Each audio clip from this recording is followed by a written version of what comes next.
You're a YouTuber with over 50,000 subscribers. You're uploading a variety of high-quality Halo content from gameplay, montages, and live commentaries to skits and vlogs and even parody music videos. But where did it all begin for you? How did you first get into Halo and then content creation? So how did I get into Halo? The first time I ever remember playing Halo was I have a family reunion I go to every year because I have like a huge extended family and everyone is like, everyone's relatively sane, and so we'll all, come together and hang out. And so when I was younger, someone brought Halo CE on their laptop, and I remember like I had to have been 8 or 9, maybe something like that. And I remember just sitting watching them play, and I had just never been so enchanted by something. It's kind of a generic story in the sense that like the first mission I saw was the first mission of CE. Kind of like a lot of people have been into Halo. To the open worlds kind of. Yeah, that's exactly. Yeah. So the first mission's actually in the ship, though, right? It's like all tight corridors? Okay. So I caught the end of that mission, and then he beat that mission and went on to the next one, which is like where everything opened up. And like the only video games I had played or I had like owned myself, I had like a Game Boy Color with Kirby on it, and like so this was just like a whole new world for me. Yeah. And it was insane. And so like I didn't actually play Halo again for many years, and I didn't have an Xbox until I was 13, and I got one when Reach came out. Because I knew that there was a new Halo game coming out, and I remember that name from back then, and it was like the best thing ever. So like I did play CE on my little tiny netbook before that, so I play custom edition Halo CE a bunch, but then my first console Halo was Reach.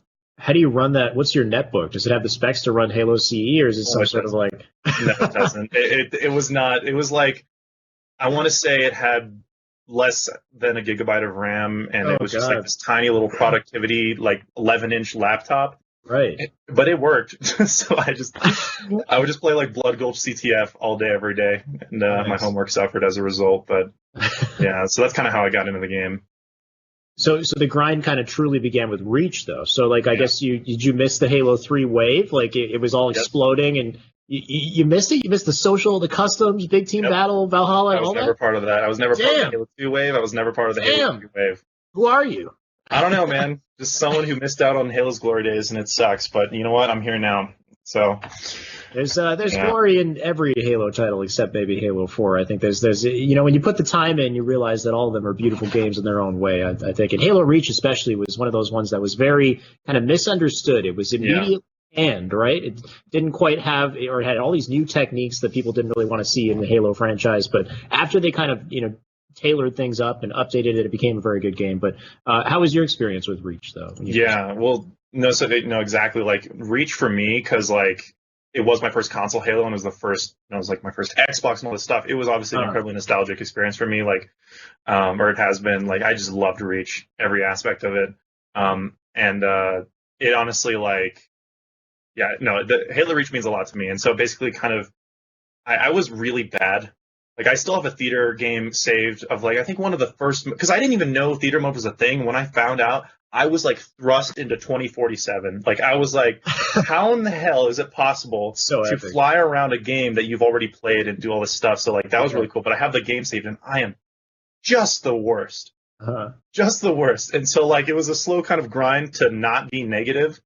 Because I was negative in Reach for the longest time, and then like slowly kind of like figured out how everything worked, and got broke even eventually, and then kind of after that randomly, I actually don't really remember exactly how this happened, but my friend Michael and I, who's my best friend, still is one of my best friends, and Nick's one of them.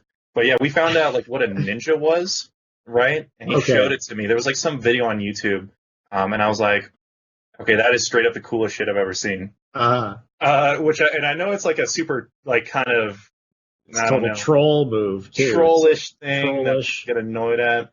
But I didn't really know any of that, and I just thought it was sick. So, like, he and I would basically just split screen multiplayer all day, every day, whenever we didn't have, like, school or anything like that.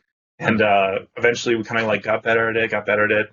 And we just kind of started making montages and stuff like that. And I remember, like, back when, I didn't have a capture card, but back when Bungie.net was still up, they had the Bungie render minutes where you could essentially upload a clip to your file share, right? And then go on Bungie.net on your laptop or whatever.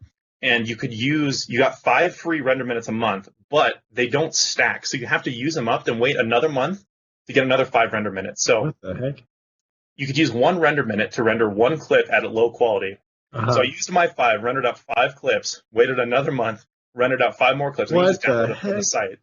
Yeah, and it was insanely overpriced, like just absurdly expensive to buy these to get more render minutes. Okay. Yeah, like if you actually wanted to get like ones for HD and all that stuff, it was like really expensive.